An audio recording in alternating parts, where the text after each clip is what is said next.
All right, subscribe to the channel and hit the bell. I'm Dragon Megalodon, and you are locked into What Did the Code Say? Your ultimate explainer breaking down the pure math driving your favorite systems. Today, we are opening up the Coordinate Geometry Developers Toolkit.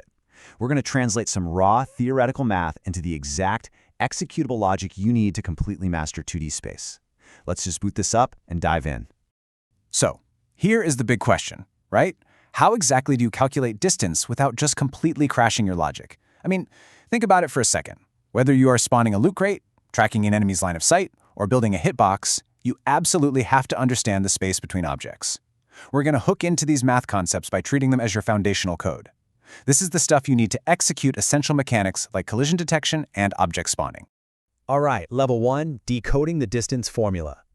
Now, before we can even think about building complex interactive environments, we need a rock-solid way to find the exact linear distance between two sprites. That's where the distance formula comes in. It's basically the square root of the quantity x2 minus x1 squared plus the quantity y2 minus y1 squared. This script takes your first coordinate point, x1, y1, and your second point, x2, y2, and outputs the precise length between them. And honestly, here is the brilliant feature of this algorithm. It literally doesn't matter which point you assign as point 1 or point 2. Why? Because we are squaring the differences. Any negative values instantly get converted to positives before they're even added together.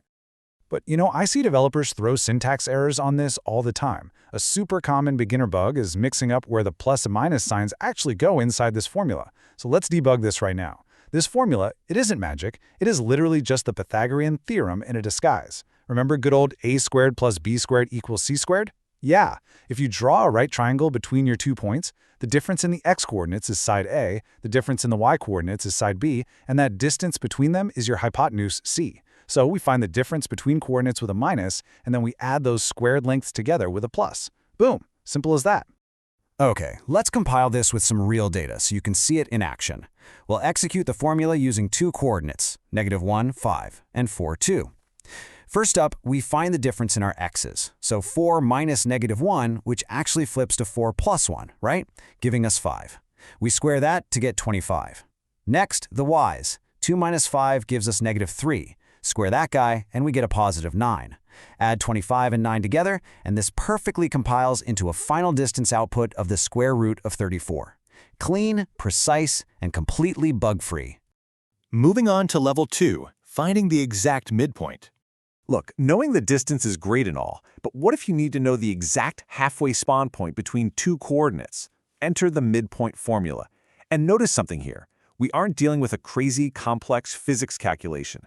I want you to decode this formula as just a simple averaging algorithm. Literally, to find the exact center of a line segment, you just calculate the average of your x-coordinates and the average of your y-coordinates. Add them up, divide by 2. That is the entire script.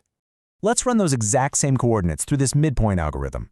We take point 1 at -1, 5, and point 2 at 4, 2. The average of our x-coordinates is -1 plus 4 divided by 2, which gives us 3 over 2.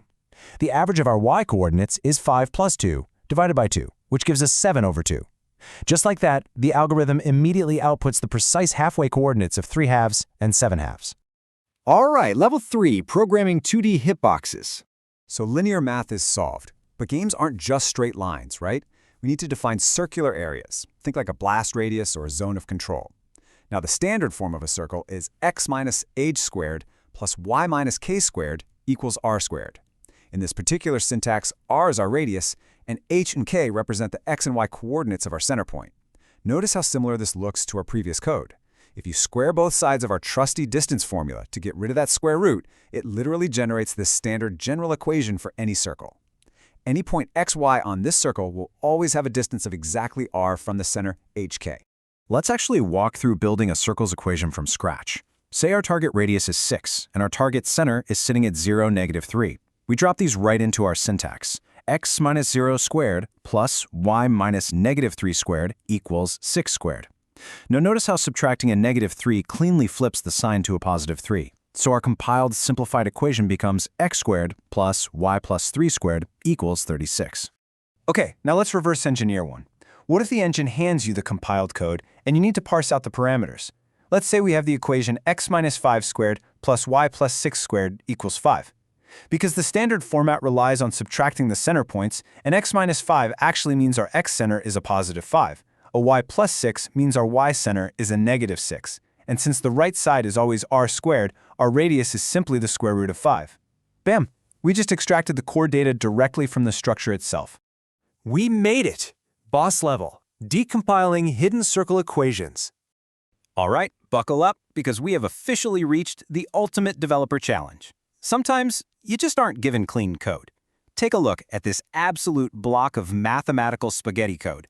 9x² plus 9y² plus 72x minus 18y plus 36 equals 0.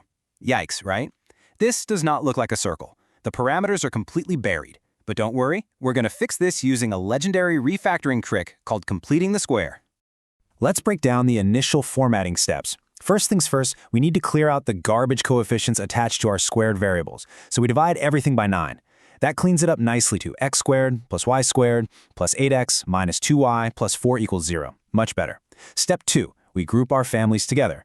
Put the x terms side by side, x² plus 8x. Put the y terms together, y² minus 2y. Finally, step 3, just subtract that constant number 4 right over to the right side of the equal sign. Okay, so now our equation is organized, but we still have an open circuit. Here is where we execute the core completing the square algorithm. Focus on the coefficient attached to the plane x, which is 8. Cut it in half to get 4, and then square it to get positive 16. Now, do the exact same thing to the plane y coefficient, which is negative 2. Cut it in half to get negative 1, square it to get positive 1. Now, step 3 is absolutely critical. To maintain the balance of our code, we must inject that 16 and that 1 into both sides of the equation. And check out how this trick magically works. By injecting those specific numbers, we can now compress the expanded terms into perfect standard form squares. The x² plus 8x plus 16 perfectly wraps up into x plus 4 squared. The y² minus 2y plus 1 perfectly wraps up into y minus 1 squared. And on the right side of the equal sign, our constant of negative 4 plus the 16 and the 1 we just added cleanly sums up to 13.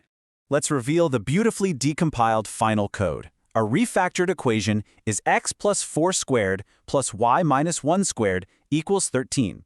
Just like that, the hidden data is totally exposed. We can effortlessly read off our decoded center as negative 4, positive 1, and our decoded radius as the square root of 13. We literally just turned complete spaghetti code into a perfectly functional 2D hitbox. Now, if you're wondering why this algorithm is so bulletproof, here's a really brief proof for you. When you expand a standard square, like x minus h squared, it multiplies out to x² minus 2hx plus h squared. Our trick of taking half of that middle coefficient, half of negative 2h is just negative h, and then squaring it, perfectly and reliably generates the exact h squared we need to wrap the whole string back up into a tight, secure parentheses. It works every single time. So what is the takeaway from this explainer? Distance calculations are really just the Pythagorean theorem in disguise, and completing the square is your ultimate refactoring tool to reveal hidden collision logic. Master these two things, and your spatial algorithms will never crash. If you want to understand what the code says before it explodes, hit subscribe. Also, please don't forget to like this explainer. This tells YouTube that technical content is still alive and thriving on the platform. And go ahead and share this explainer with a beginner coder who really needs help debugging their geometry logic. Keep building, keep optimizing. And you? What did the code say in your project today?